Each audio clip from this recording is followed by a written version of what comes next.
Moin zusammen und herzlich willkommen zum 5. Teil unserer Videoreihe Lagos Evolution. Falls ihr jetzt erst dazu gestoßen seid und die vorherigen Episoden der Serie verpasst habt, dann findet ihr diese über den im Video eingeblendeten Link zu unserer Playlist. Im letzten Video haben wir uns um die Texturierung unseres Lagos-Charakters gekümmert. Dieses Mal bereiten wir unseren Charakter auf das Animieren vor. Hierbei zeigen wir euch das Rigging.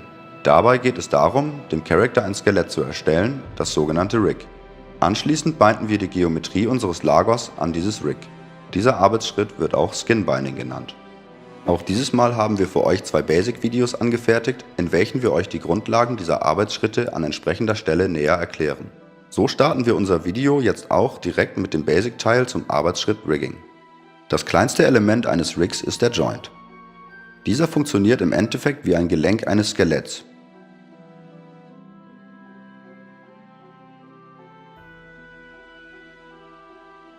Mehrere Joints lassen sich zu einer Jointkette verbinden, welche einer strikten Hierarchie, einer sogenannten Parent-Verbindung, unterliegt.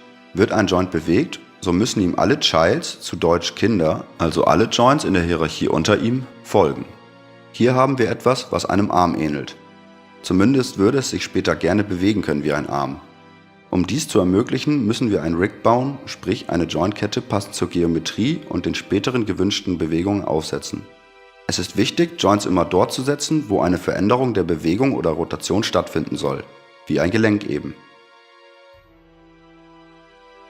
Wurden die Joints platziert, wird es wichtig, dafür zu sorgen, dass der Animator das Rig später von außen einfach erreichen kann. Hier kommen die sogenannten Controller ins Spiel.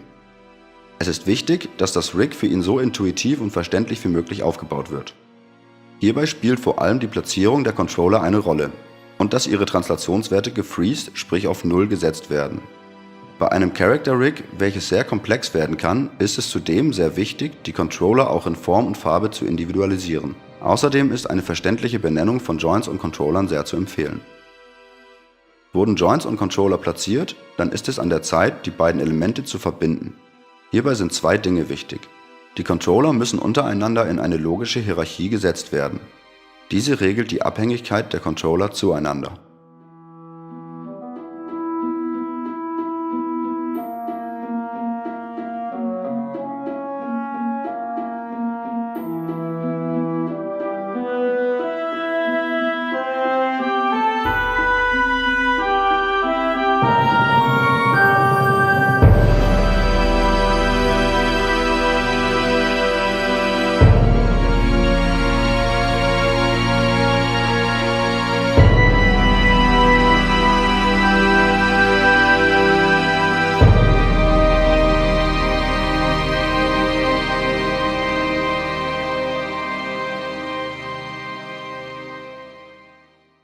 Außerdem müssen Constraint-Verbindungen zwischen Controller und Joints geschaffen werden.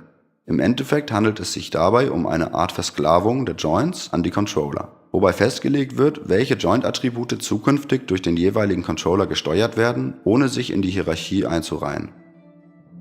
Damit wird es möglich, das Rig mit den Controllern in klar definierten Abhängigkeiten kontrolliert zu bewegen, ohne die Joints dabei anfassen zu müssen.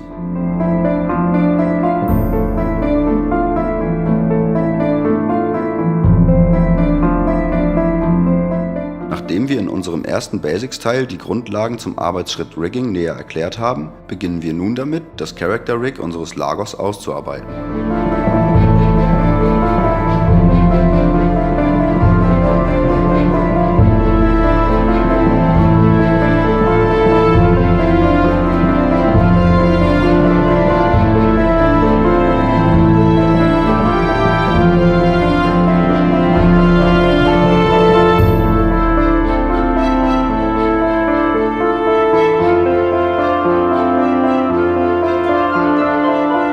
An dieser Stelle erstellt unser Artist den IK-FK-Switch. Dabei handelt es sich um 2 Begriffe aus der Robotik. Beim IK, der sogenannten inversen Kinematik, wird das letzte Glied der Kette zum Endeffektor. Bewegt man diesen, so werden die anderen Joints in der Kette dazu gezwungen, eine passende Lage einzunehmen. Das Gegenteil wird FK genannt, die sogenannte Vorwärtskinematik. Hier hängen die Joints zwar auch in einer Kette, sie werden aber nicht von einem Endeffektor gesteuert, die Kette kann mit jedem Glied die Richtung ändern. Beide Ansätze haben Vor- und Nachteile, daher macht es Sinn, das Rig an bestimmten Stellen auf beides auszulegen.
Hier erstellt unser Artist das Reverse Foot Control. Dabei handelt es sich um eine bestimmte Anordnung von Controllern und Hierarchien. Dies wird benötigt, um die komplexen Bewegungen in der Fußregion besser animieren zu können. Genau hier lag übrigens auch das Problem, weshalb die Char lange Zeit verdrehte Fußabdrücke im Spiel hatten.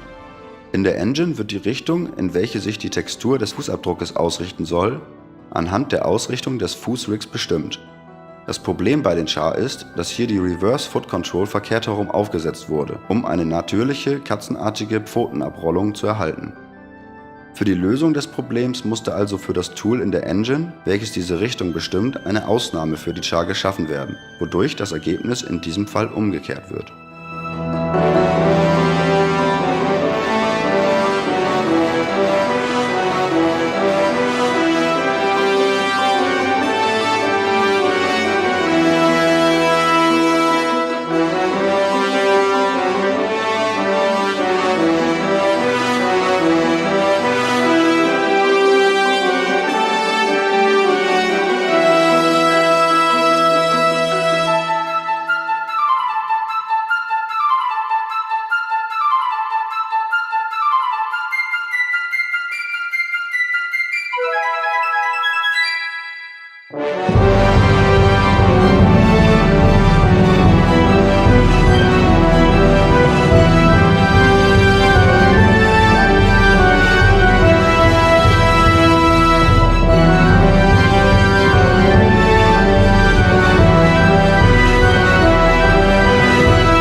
Der schwierigste Teil dieses Charakters waren die Flügel.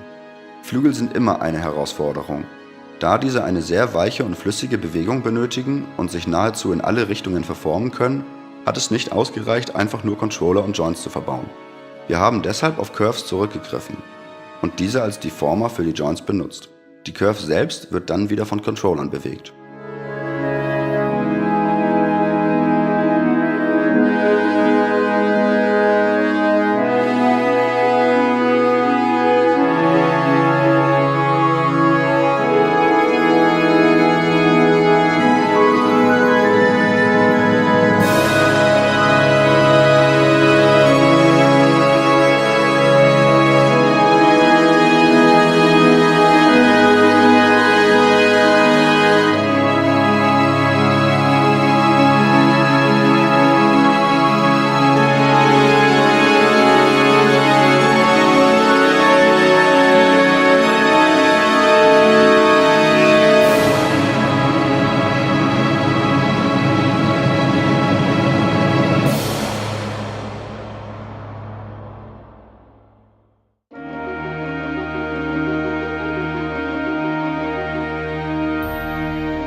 An dieser Stelle sind wir mit dem Rig unseres Lagers soweit fertig. Bevor wir euch nun den nächsten Schritt Skin Binding zeigen, erklären wir euch diesen Arbeitsschritt in unserem zweiten Basics-Teil. Wie der Name Skin Binding schon vermuten lässt, geht es bei diesem Schritt darum, die Haut, also die Geometrie, an das Skelett zu binden. Dadurch, dass wir zuvor die Joints an die Controller gebunden haben, ist es jetzt möglich, das Rig über die Controller von außen zu steuern und so das Mesh gezielt zu bewegen. Hier seht ihr außerdem, warum es ein großer Vorteil ist, die Attribute der Controller vorab auf 0 zu setzen. Denn dadurch wurde die Position, in der man die Controller final platziert hat, zum Ausgangspunkt, sodass das Skelett nun sehr einfach in die Ursprungsposition zurückgesetzt werden kann.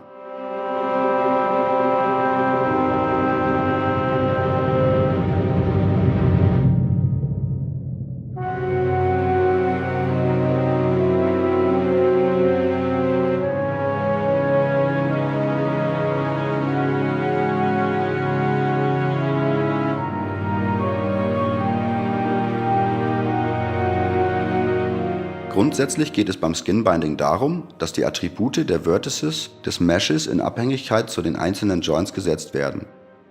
Bewegt sich ein Joint, so wird die Bewegung auch auf die Vertices übertragen, die durch das Skinning an ihn gebunden sind. Nach dem Skin Binding ist jeder Vertex an mindestens einen Joint gebunden. Ein Vertex kann auch von mehreren Joints beeinflusst werden. Allerdings teilen sich diese Joints dann den Einfluss über diesen Vertex. In diesem Fall hat keiner der Joints volle 100% Einfluss auf den Vertex. Damit sich die Geometrie bei Bewegung wie gewünscht verformt, sollte man genau diesen Einfluss für jeden Vertex manuell kontrollieren und bei Bedarf korrigieren und neu verteilen, das sogenannte Weight Painting. Nachdem wir die Grundlagen des nächsten Schrittes nun näher beleuchtet haben, wenden wir uns dem Skin Binding unseres Lagos Characters zu.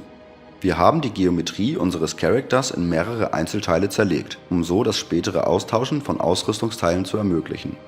Leider haben wir erst im Nachhinein bemerkt, dass wir die Schnittkante für die Beinrüstung ungünstig gesetzt haben.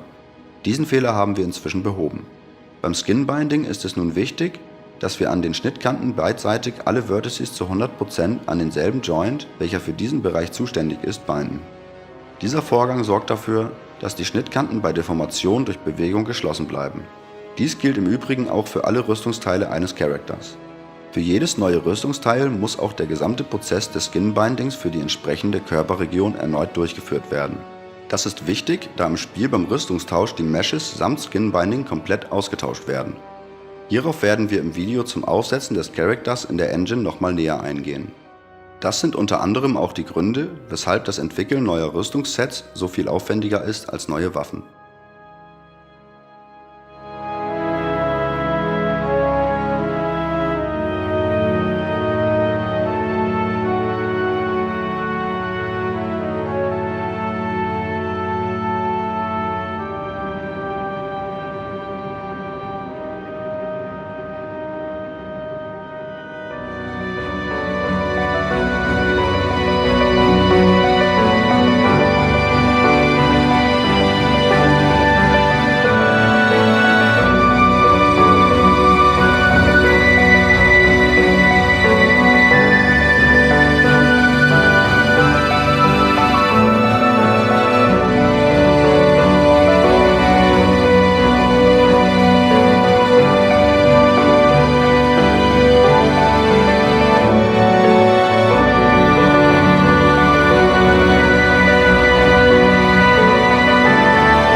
hoffen, euch hat unsere 5. Episode gefallen und dass ihr auch bei unserem nächsten Teil vorbeischaut. Dort werden wir unserem Charakter Leben einhauchen, indem wir erste Animationen erstellen. Vielen Dank fürs Zuschauen, vergesst nicht zu subscriben und wenn ihr mehr über Sins Idea Games erfahren wollt, schaut doch auch auf unseren Social Media Sites vorbei, die Links findet ihr in der Beschreibung.